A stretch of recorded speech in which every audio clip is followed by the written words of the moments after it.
Creating beautiful images isn't about what type of camera you use or buying a bunch of gear. It's about inspiration, dedication, repetition, and consistency.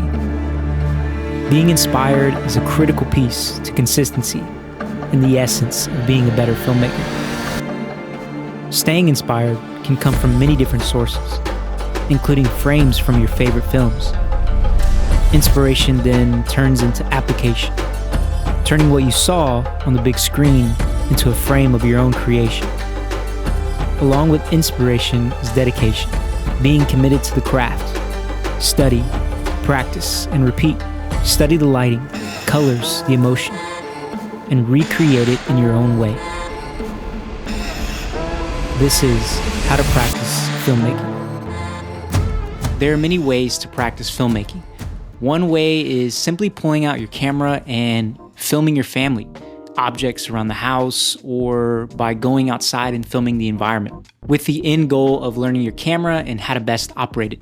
You can easily practice your handheld or gimbal shooting by working on your footwork, aka the ninja walk. You could even practice setting up different lighting situations all by yourself. In this video, we're going to cover one of the best ways to practice all aspects of filmmaking. We're going to look through a few of our favorite frames from different films and TV shows off an amazing platform for filmmakers called ShotDeck. The purpose of this video is to create a practice guide for filmmakers of any level and skill. We encourage you to follow along with us in recreating these scenes, utilizing whatever piece of gear you may have available.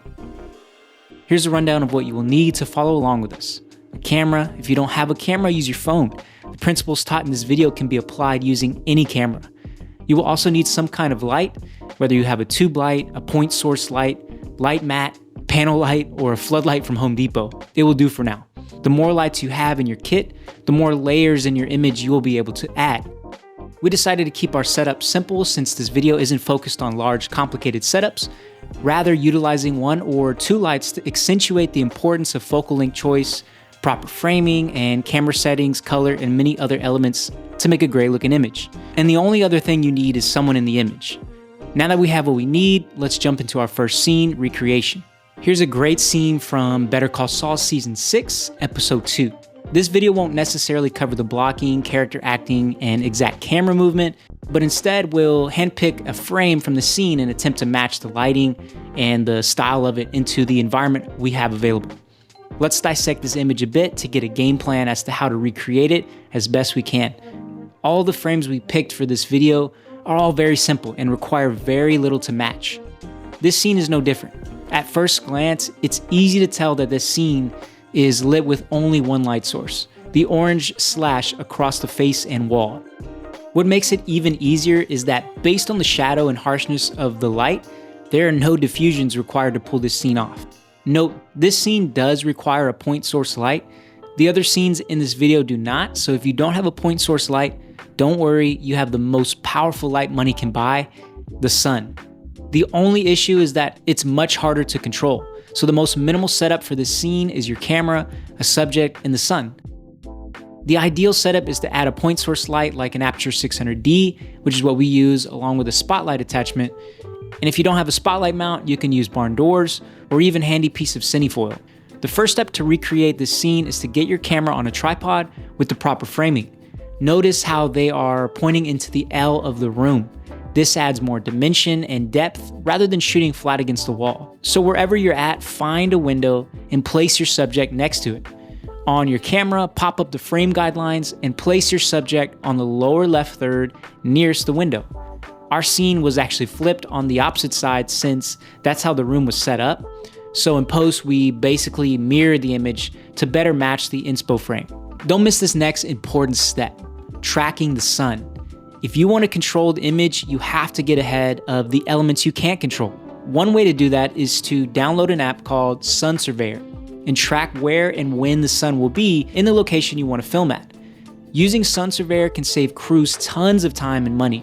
For example, if you're shooting shorter B-roll scenes like these on a tight budget and can't afford lighting or gaffers and grips to move the lights around, you can track the sun's position and time your scene to be filmed when the sun is poking through that window. Maybe toss up a diffusion to soften it a bit, and you got yourself a nice looking image. This can also save your client from pulling their hair out or even pulling the plug on the project altogether because you wanted to spike the budget up, renting a bunch of unnecessary lighting gear when you can easily use or not use the sun by simply tracking it. Work around the sun, not against it. I promise you will lose that battle every time. For those that do not have a point source light, use the sun and shoot this scene when it's directly pointing into the window. And if you do have a point source light, make sure the sun is not directly hitting your window. If you don't have a point source light, you can use sheets of duvetine, black tablecloths, or if you have neither of those, just clip up some blankets. Basically, we want to cut the sunlight by using black material into that slash shape like the inspo frame. For those that do have a point source light but do not have a spotlight mount or barn doors, this becomes a little easier to control since you have an accessible source to block light. If you have smaller cutters, you can attach those to a separate light stand or C-stand and cut the bottom and top of the light. If you don't have that either, you can use the same technique as the previous by blacking out the window to create that slash. For camera settings, let's set our frame rate to 24 frames per second, shutter speed to 48 or 180 degree shutter angle. Use your camera's native ISO for the cleanest possible image and set your aperture to somewhere between 2 to 4. Ideally for white balance, we want to keep it at 5600 Kelvin to preserve a natural skin tone, and for the warm tones in the image, we can use gels, or even better, if your light is bicolor, you can dial it in from there. If you don't have gels or a bicolor light, then we can set our white balance in camera to somewhere between 6500 to 7500 Kelvin. Here's our lighting setup. We throw up an Aperture 600D on a C-stand with the Godox spotlight attachment. We rigged up an umbrella on top since it was raining outside. We simply threw in the provided CTO gel and dialed in the cutters on the spotlight to give us a nice slash. Since we didn't have a gaffer or grips I could holler at on comms to dial it in for me, we set up an external monitor and a wireless transmitter to be able to see the live changes of our scene.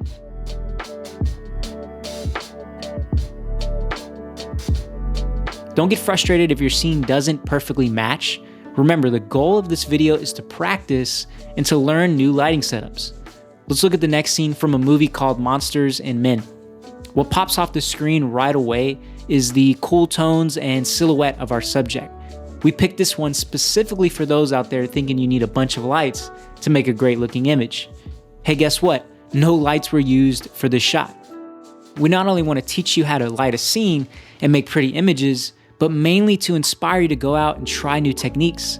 This one only took a little bit of dressing up. We hung up some shears to match the inspo frame and to add some interest. We grabbed a pelican and a jacket and threw it in the frame. We also found some prints and taped them to the back wall to also match the inspo frame. For our camera settings, we shot in 24 frames per second and 180 degree shutter angle. ISO was set to 800. We use an IRIX 45mm lens and then set our aperture to give us that silhouette look by simply exposing properly for the windows, leaving our subject in the scene very dark. Lastly, we set our color temperature to a cooler 4500 Kelvin. Okay, on to the last scene. We took a beautiful frame from the movie Interstellar and attempted to recreate it. As you can tell, all of these scenes we picked do not require a high level of difficulty. They don't require a crazy location or set design. This scene is as simple as placing your subject next to a window. What we see right away is the color contrast between blue in the highlights and magenta in the skin tones. As far as exposure, only the face is lit and not the background. So we're only going to need one light for this one, preferably outside the window so you have room to throw up a softbox or layer diffusion. The light in the inspo frame isn't crazy soft, as you can see the sharp edge between light and dark, so you're going to need a light layer of diffusion for this one. For us, it was raining outside like crazy, so we opted to place a small Pavo Tube 30C with a grid on it to control the spread leaned up in the corner right in front of their face and barely out of the shot. To add additional contrast, we tossed up a small black cutter on a C-stand. These are incredibly simple scenes to set up. It doesn't require large lighting or camera packages. We hope this video encourages you to try new things. We hope it gives you the inspiration to go out and practice, study, and improve. Get on ShotDeck and explore the thousands of images to motivate and light that creative fire in you. Remember, what you make doesn't have to be perfect, as long as it's your best with the tools you have right now. Don't compare yourself with others. Instead, Compete with yourself to be better than you were yesterday. If you want to go where you've never been, you have to do what you've never done. Appreciate you guys a ton, and we'll see you in the next one.